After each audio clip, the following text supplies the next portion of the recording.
오늘은 수많은 지역 중에 왜 하필 연고도 없는 부천에 아이폰 수리점을 차리게 되었는지 말씀드리려고 합니다. 어느 지역에 아이폰 수리점을 오픈해야 될지 찾다가 단순히 월 검색량 기준으로 부천 상권이 굉장히 크다는 걸 알게 되었어요. 부천뿐만 아니라 부천 매장으로 방문할 가능성이 높은 주변 지역, 부평, 송도, 인천 상권도 굉장히 크더라고요. 월 검색량이 높다는 건 수요가 충분하다는 말로도 해석할 수 있기 때문에 이 정도면 충분히 해볼만 하다는 생각이 들었고, 이때부터 좀 더 디테일하게 시장 분석을 하게 되었습니다. 참고로 월 검색량을 100% 신뢰하시면 절대 안 됩니다. 분명 신뢰할 수 있는 데이터가 맞지만 눈에 보이는 대로 믿으시면 안 됩니다. 왜냐면 키워드 검색량은 트래픽을 넣어서 만들어낼 수 있기 때문입니다. 그래서 최대 검색량이 아닌 매년 평균 검색량이 어느 정도 되고, 이 검색량이 유지되는지 아니면 하락하고 있는지 반대로 상승하고 있는지를 확인하는 게 중요합니다. 평균 검색량 기준으로 봤을 때 부천 아이폰 수리 키워드를 검색하는 사람들이 꾸준히 하향되고 있다면 안 좋은 상권이고, 상승하고 있다면 좋은 상권이라고 볼 수 있습니다. 이렇게 평균 검색량을 기준으로 내 업종이 부천 상권에서 살아남을 수 있을지 분석하는 게 중요하기 때문에 데이터를 수집하게 되었습니다. 부천, 부평, 송도, 인천까지 시즌별로 검색량 차이가 꽤 큰 모습을 확인할 수 있었어요. 그래서 최대가 아닌 최저 검색량과 평균 검색량 기준으로 분석해 봤는데, 부천 아이폰 수리 키워드를 상위에 노출시키려는 수리점이 30곳 정도 있더라고요. 완전히 포화 상태라고 할 수 있죠. 부평, 송도, 인천 키워드를 제외하고 부천 아이폰 수리 키워드로 내가 경쟁하게 될 업체가 너무 많기 때문에 조금 망설여졌습니다. 내가 이 부천 상권에 들어와서 살아남을 수 있을지에 대한 확신이 필요했습니다. 그래서 부천 아이폰 수리 키워드를 잡고 있는 30개 업체를 하나하나 분석하기 시작했고, 지역을 조금 확대해서 경쟁 가능성이 있는 주변 지역 아이폰 수리점 키워드까지 총 130개 업체를 분석해 봤는데, 네이버에 검색했을 때 1페이지에 노출되고 있는 지역 아이폰 수리점들의 공통점을 발견할 수 있었습니다. 이후 여러 가지 것들을 계속 분석해 봤는데 돈 주고 작업하는 어뷰징 업체들이 굉장히 많더라고요. 대표적인 예를 들어드리겠습니다. 2025년 1일부터 1월 31일까지 한 달 동안 방문자 리뷰가 100개 정도 있는 업체가 있습니다. 그러니까 하루에 3, 4명씩 방문자 리뷰를 남겨주신 거죠. 그런데 2월 1일부터 7월 말일까지 30개도 되지 않더라고요. 이럴 수가 있을까요? 1월 기준으로 매일 3, 4명씩 방문자 리뷰가 달리던 업체였는데 2월부터 7월까지 총 6달 동안 방문자 리뷰가 30개도 안 달렸습니다. 1월에 방문자 리뷰 어뷰징을 했다고 볼 수밖에 없겠죠. 블로그 리뷰도 마찬가지였습니다. 대표적인 예를 보여드릴게요. 2023년 1년 동안 블로그 리뷰가 총 5개 달린 업체가 있습니다. 2024년도에도 1년 동안 달린 블로그 리뷰가 총 5개였어요. 그러니까 2년 동안 총 10개의 블로그 리뷰가 달린 업체였는데 2025년 6월 12일 하루 동안 갑자기 9개의 블로그 리뷰가 달리더니 6월 13일 하루 동안 60개 넘는 블로그 리뷰가 달렸고, 6월 14일 3개, 6월 15일 4개, 6월 16일 5개, 6월 17일 5개, 이렇게 6월 23일까지 총 100개 넘는 블로그 리뷰 작업을 했더라고요. 이런 업체가 한두 곳이 아니었습니다. 이렇게 어뷰징으로 순위를 올리는 업체들은 언젠가 분명히 걸리게 됩니다.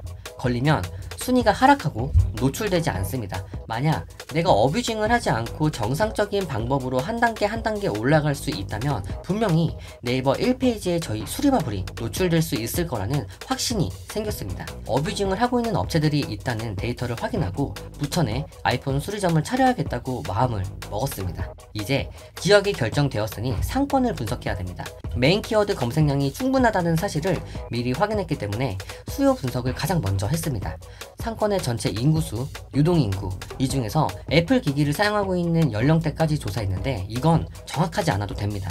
일단 부천 행정구역을 기준으로 인구수를 확인했고, 하루에 부천역과 부평역을 이용하는 사람들이 얼마나 되는지도 대략적으로 조사해봤습니다. 참고로 이런 정보는 공공 데이터 포털을 활용하거나 보도자료를 통해서도 확인할 수 있고, 페이스북 같은 광고 캠페인 채널에서 지역을 타겟하는 메뉴를 보면 대략적으로 확인할 수 있습니다.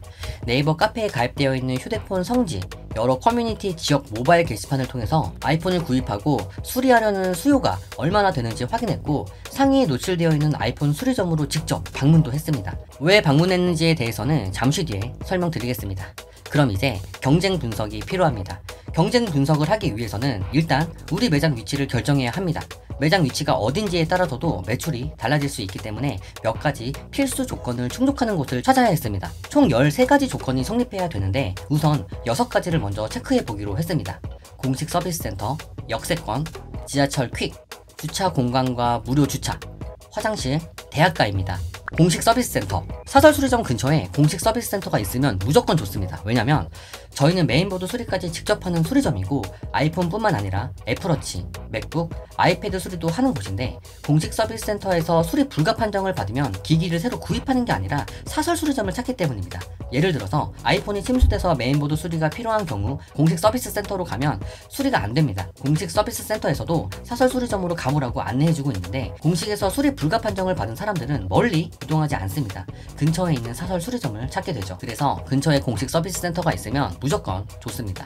역세권, 도보를 이용해서 찾아오기 쉬운 곳에 위치해 있어야 합니다. 비나 눈이 많이 오거나 날씨가 덥고 추울 때 역에서 멀리 떨어진 곳에 있으면 망설여지고 더 가까운 곳으로 방문하시기 때문입니다. 저도 날씨가 너무 덥거나 추울 때 600m 떨어져 있는 제가 좋아하는 펌포즈 커피가 아닌 신호등만 건너면 있는 개인 커피숍에서 커피를 사 먹게 되더라고요. 이런 분들 꽤 많으실 거예요. 그래서 도보로 1, 2분 이내로 도착할 수 있는 곳이면 좋습니다. 지하철 퀵, 직접 방문해서 수리받는 분들도 많지만 퀵으로 보내주시는 분들도 굉장히 많습니다. 특히 오토바이 퀵은 좀 비싸서 비용이 저렴한 지하철 퀵을 많이 이용하시더라고요. 그런데 지하철 퀵을 이용하려면 역에서 가까워야 됩니다. 지하철을 무료로 이용할 수 있는 어르신 분들이 배달해 주시기 때문입니다. 그래서 오토바이 퀵보다 시간이 좀 더 걸리는 단점이 있지만 비용이 저렴해서 많이들 이용하시더라고요. 단점은 역에서 멀리 떨어진 곳이면 추가 요금이 발생할 수 있고 배송 시간이 꽤 많이 지연될 수 있으며 퀵 접수가 아예 안 되는 경우도 있습니다. 이런 이유 때문에 손님들이 지하철 퀵을 이용하려면 역에서 가까운 곳일수록 좋습니다. 퀵 비용이 저렴해지고 좀 더 빠르게 주고받을 수 있기 때문입니다. 주차 공간과 무료 주차, 너무 맛있는 맛집이 있는데 갈 때마다 주차할 공간이 없어서 고생했던 기억이 있습니다. 몇 번을 뺑뺑 돌다가 그냥 돌아간 적도 있었고요. 이게 몇 번 반복되다 보니 안 가게 되고 주차 공간이 있는지 전화해서 물어보게 되더라고요. 마찬가지로 차량 방문 시 주차 공간이 여유 있지 않거나 주차 비용이 많이 나오는 곳이라면 재방문해 주실 가능성이 낮아질 수밖에 없습니다.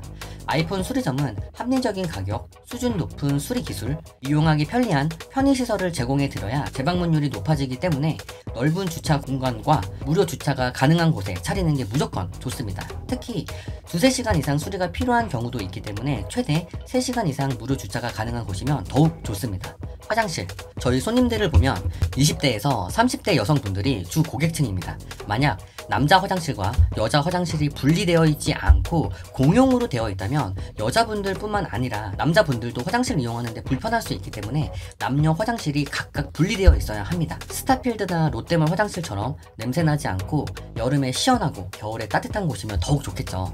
대학가, 거의 필수 조건이라고 할 수 있습니다. 아무래도 애플 기기를 사용하시는 연령대를 보면 10대부터 30대 분들이 가장 많기 때문에 고등학교와 대학교가 근처에 있어야 합니다. 참고로 부천은 원미구 심곡동의 부천대학교, 원미구 역곡동의 가톨릭대학교, 소사구 소사본동에 서울신학대학교가 있고 소명여고, 경기고, 정명고, 계남고, 원미고, 부천고 등 많은 학교가 있어서 입지가 굉장히 좋은 곳이라고 볼 수 있습니다. 한 가지를 더 추가로 보겠습니다. 월 고정 비용인데요.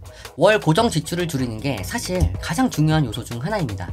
위 조건을 다 충족하려면 당연히 임대료가 비쌀 수밖에 없겠죠. 그래서 2월달부터 엄청나게 발품을 팔았습니다. 1번, 2번, 3번, 4번, 6번 조건을 충족하는 위치를 몇 곳 선정해서 무작정 돌아다녔습니다. 추운 2월달이었는데 추운 줄도 모르고 엄청 많이 돌아다녔습니다. 매일매일 그냥 걷고 또 걷고 무작정 전화를 걸어서 보증금과 월세를 물어보고 확인했습니다. 그러다가 발견한 게 지금의 수리마블 자리입니다. 지하였기 때문에 임대료가 저렴해서 월 고정 지출을 최소화할 수 있는 장점이 있었습니다. 특히 좋은 임대인분을 만나서 월세를 많이 절약할 수 있었는데 이건 2년치 임대료를 일시불로 결제하게 된 영상을 별도로 만들어서 올리겠습니다. 에스컬레이터가 바로 옆에 있고 지상과 연결되어 있었기 때문에 지하 특유의 냄새가 전혀 없었으며 엘리베이터가 바로 옆에 있어서 지하에 주차를 하고 엘리베이터를 타고 내리면 바로 매장 앞에서 내릴 수 있는 접근성도 좋았습니다. 공식 서비스 센터가 근처에 있고 도보로 부천역까지 1, 2분도 안 걸리는 위치에 있어서 손님들이 대중교통을 이용해서 내린 뒤 도보로 이동하기에 좋으며 지하철 퀵 이용도 저렴하게 할 수 있는 위치였습니다.